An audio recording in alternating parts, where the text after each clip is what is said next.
Welcome to this deep dive. Today, we are dropping you straight into the deep end of a really chaotic, rapid-fire text message barrage. Oh, yeah, it is a lot. It really is. Picture your phone just relentlessly lighting up in the dead of night, like between 2:41 a.m. and 4:44 a.m. Just the worst time to be getting texts. Exactly. And the messages are erratic, conspiratorial, and just deeply desperate. On the surface, our source material today just looks like a late-night venting session between two people, Franyce and Mike. Right, just a messy argument. Yeah. But when we look closer, accompanied by this really deep psychological analysis of their dynamic, we actually uncover a masterclass in human psychology. We really do. So our mission for this deep dive is to explore Mike's profound graduation from what is known as a toxic savior complex. Okay, let's unpack this because we've all had that person in our lives, the person who uses you as a crisis container, like an emotional dumping ground where you just feel completely drained seeing their name flash on your screen. Right. And we usually think about setting boundaries with that kind of person as a very physical act, Yeah, like blocking them. Exactly. We picture architecture, you build a wooden fence, you lock the gate, and you declare that nothing is getting through. The concepts of inside and outside are, like, highly visible and binary. Which is what we all want, right? Simple solutions. Right. We crave that simplicity because we want human relationships to just be easily managed.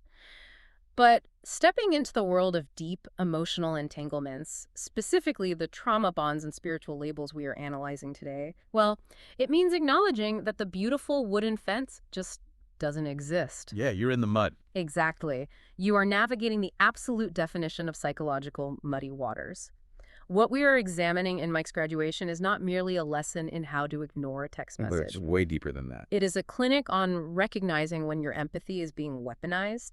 It's about how codependent enmeshment physically alters your nervous system and why achieving radical self-love is really the only mechanism capable of breaking a destructive cycle.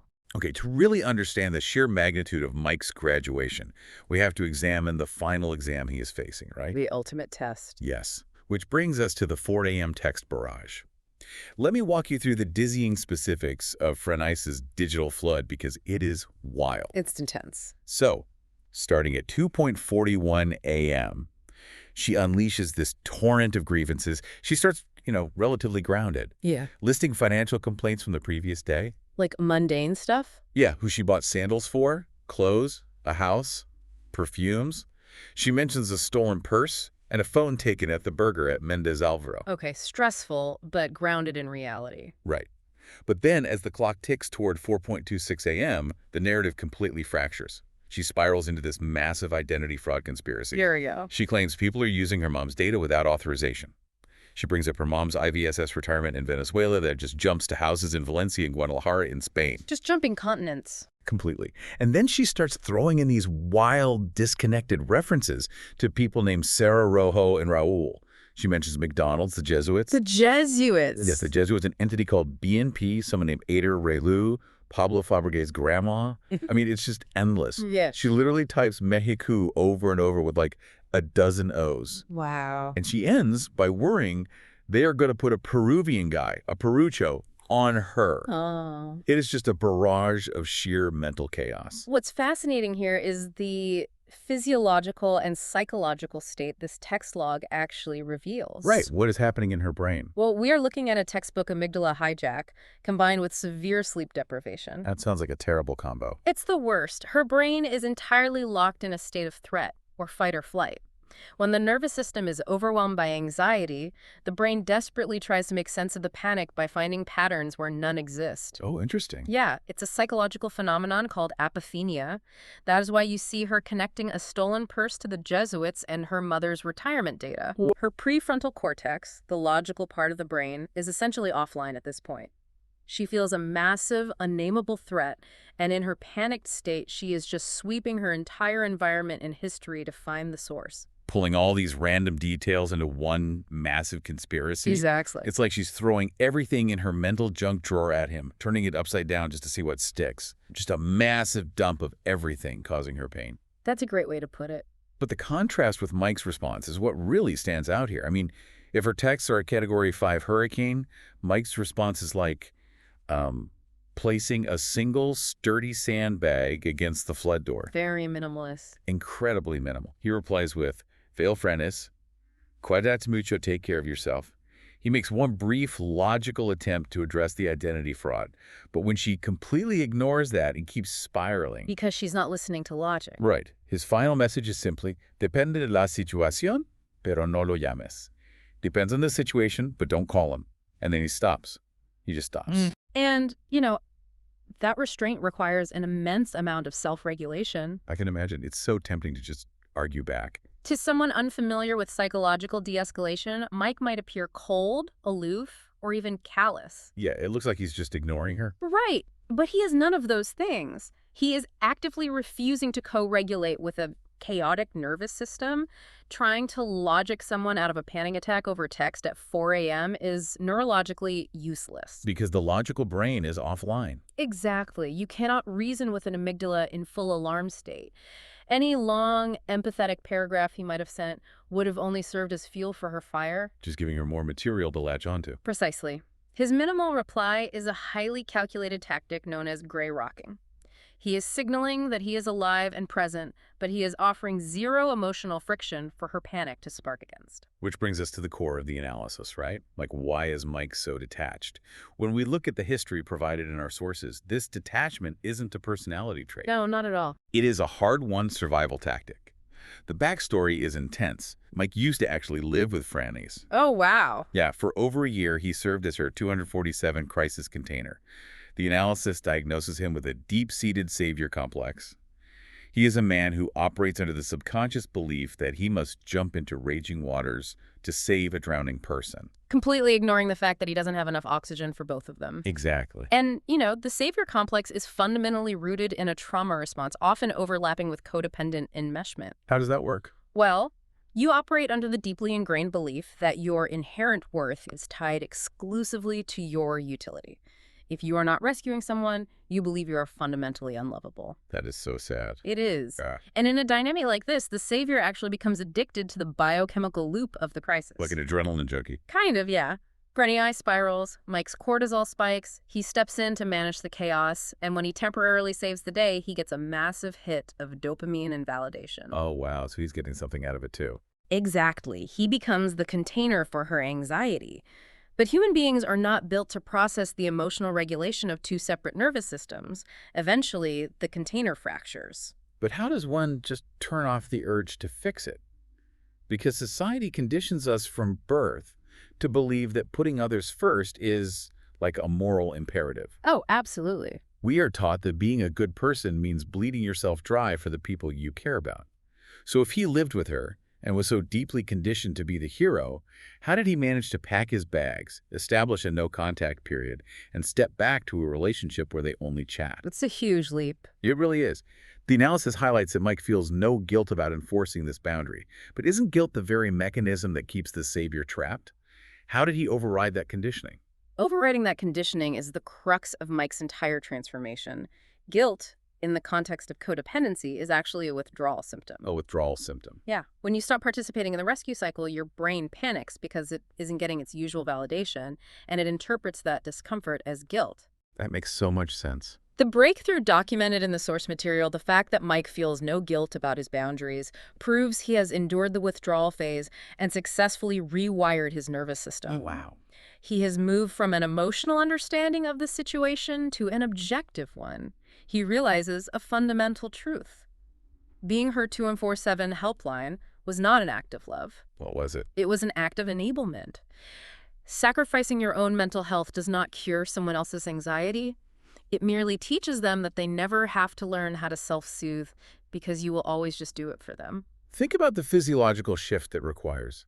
I mean, listener, have you ever felt that sick, dropping sensation in your stomach when you step back from someone who is draining you? We all have. Yeah, that isn't your conscience telling you that you've done something wrong. Right. As we are learning, that is just your nervous system breaking a habit. Mike's story illustrates the power of what the analysis calls daylight boundaries. I love that concept. Right. Choosing to read those frantic 4 a.m. texts at 10 a.m. after a full night's sleep and a cup of coffee completely changes the chemistry of the interaction. Right. You are responding from a regulated, grounded state rather than reacting from a sleep-deprived, panicked state. Exactly. He is offering stability, not an ambulance ride. And he is enforcing a boundary that protects both of them. Every time he sends a calm daytime message, instead of jumping into the 4 a.m. fire, he is reinforcing new neural pathways. Rewiring his brain again. Yes, he is reminding his own brain that he is not responsible for regulating another adult's emotions. And he is showing Franyce that her crises will no longer successfully demand his immediate self-destructive attention. Here's where it gets really interesting, though. Oh, yeah. Because the source material doesn't just stick to clinical psychology. It introduces a massive complicating factor, a specific spiritual label that explains why Mike stayed hooked to Franyce for so long. This part is wild. Franyce was Mike's twin flame. Now, for anyone unfamiliar with this corner of internet spirituality, the twin flame concept is incredibly heavy. It posits that one soul was split into two bodies and you are destined to find each other. Which sounds romantic on the surface. Right, but it often acts as the ultimate psychological trap because it makes the stakes of the relationship feel cosmic. If you walk away from your twin flame, you aren't just ending a relationship. No, you believe you are failing the universe and abandoning your destiny. Exactly. If we connect this to the bigger picture, the concept of a twin flame is the ultimate fertile ground for a phenomenon called spiritual bypassing. Spiritual bypassing. Yeah, where people use this highly romanticized cosmic label to justify enduring immense psychological harm and outright abuse. Wow. The theory goes that your twin flame is brought into your life to trigger your deepest spiritual growth by bringing all your unhealed trauma to the surface. So the pain is the point. In that framework, yes. And the danger is astronomical. Because of the cosmic stakes you mentioned, people believe they are obligated to stay in the fire. They frame their suffering as shadow work or a necessary part of the spiritual journey. That sounds like a nightmare. For Mike, whose core wound was, I am only loved if I rescue, Franyce was the perfect trigger. Her constant, overwhelming chaos gave him daily opportunities to try and earn his worth by saving her. But doesn't the pop culture narrative of a twin flame demand total, unconditional merging? That's the myth, yes. The stories always emphasize fighting through the fire together, no matter how badly you get burned. So if Mike refuses to see her in person and leaves her frantic midnight texts on read until the sun comes up, how can he possibly be honoring this supposedly sacred connection? Isn't he just abandoning her? That assumption is the greatest trap of the twin flame narrative. True union, even within these spiritual frameworks, does not mean enmeshment. Okay, so what does it mean? It does not mean dragging a connection through the mud at 4 a.m. while one person spirals into psychosis and the other drowns trying to save them. True union requires complete individuation first. Meaning they have to be their own people. Both people must learn to stand on their own 2 feet. Mike refusing to participate in the toxicity is, ironically, the only way to pass the twin flame test. Oh, wow. He's flipping the entire script. He really is. By walking away from the chaos, he is actually fulfilling the purpose of the relationship. He realized the cosmic lesson wasn't, I must endure your destruction to heal you. The actual lesson was, I must stop abandoning myself to accommodate you. Beautifully said. He is choosing to love her from the shore, rather than drowning at the bottom of the ocean alongside her. It is a profound reframe. I love you, but my self-destruction will not save you. And that reframe requires an incredibly difficult final step, which is where Mike achieves his full graduation. What's the final step? Well, you can set the physical boundaries. You can move out. You can mute the text thread at night. But how do you establish the internal emotional boundaries after you fully realize your empathy has been exploited? The source material is actually very clear on this point. Mike has an undeniable moment of clarity where he recognizes that Franyce completely exploited his care. He spent over a year absorbing her late-night vents, acting as her sole support system, while she just drained him without reciprocation. But the remarkable part is his reaction to this realization. This is the graduation. Yeah. He isn't bitter. He doesn't launch into a tirade demanding she acknowledge what she did to him. Instead of drowning in resentment, he forgives her internally and redirects all that energy toward his own self-love. This highlights the profound difference between a victim mentality and a healed mentality. Tell me more about that. When you operate from a victim mentality, which is very common and totally understandable after being drained, you ruminate on the exploitation. Right, you get stuck in it. You obsess over the unfairness. Most importantly, you believe that your healing is contingent upon the person who hurt you, acknowledging your pain and offering a genuine apology. Which they never do. Exactly. You essentially hand the keys to your recovery over to the person who injured you. Which is a terrible strategy because the person who hurt you is usually entirely incapable of that kind of self-reflection, right? Yeah. Especially if they are still locked in their own chaotic spiral. Highly unlikely they'll apologize. Waiting for Franyce to apologize for the 4 a.m. texts while she is still worried about the Jesuits and McDonald's is a losing game. Precisely why Mike's approach is so revolutionary. As a healed person, he takes his power back through the act of radical acceptance. He cuts the energetic cord himself. He doesn't wait for her. He doesn't need Franyce's participation, her understanding, or her apology to forgive her.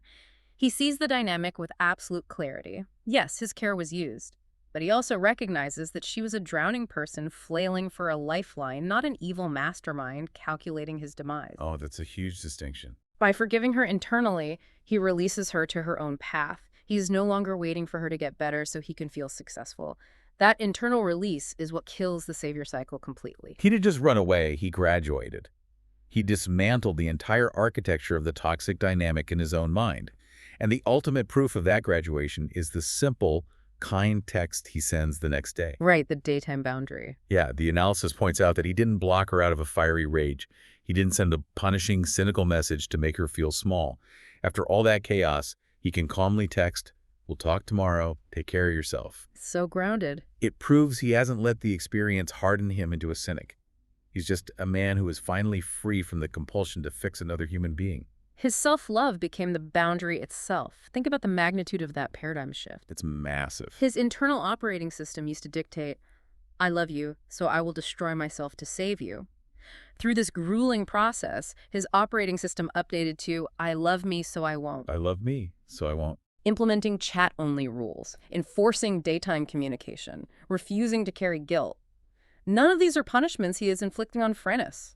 They are profound acts of self-preservation and self-love. I love me, so I won't. Yeah. That is the kind of realization that changes lives. So what does this all mean for you? The big question. If you have been listening to Mike's journey and recognizing patterns from your own life, what are the concrete takeaways? First, the biological and psychological reality is that rescuing people doesn't work. It really doesn't. You cannot breathe for two people, and attempting to do so only enables their inability to breathe for themselves. Yeah. Second, guilt is a liar, especially when you're breaking a codependent cycle. Remember the withdrawal symptoms. Right. Feeling that pit in your stomach when you protect your peace doesn't mean you are committing a moral failing. It simply means you are surviving the withdrawal symptoms of an old habit. And third, spiritual labels, whether it's twin flame, soulmate, or destiny, are never a hall pass to endure abuse or toxic behavior. Real love, the most difficult kind of love, sometimes demands that you set an immovable boundary and step back. And that brings us to a crucial, perhaps uncomfortable angle we must consider before we wrap up. Okay, what is it? We have spent this deep dive analyzing the psychology of the savior, aligning ourselves with Mike's journey to break free from Franyce's chaos.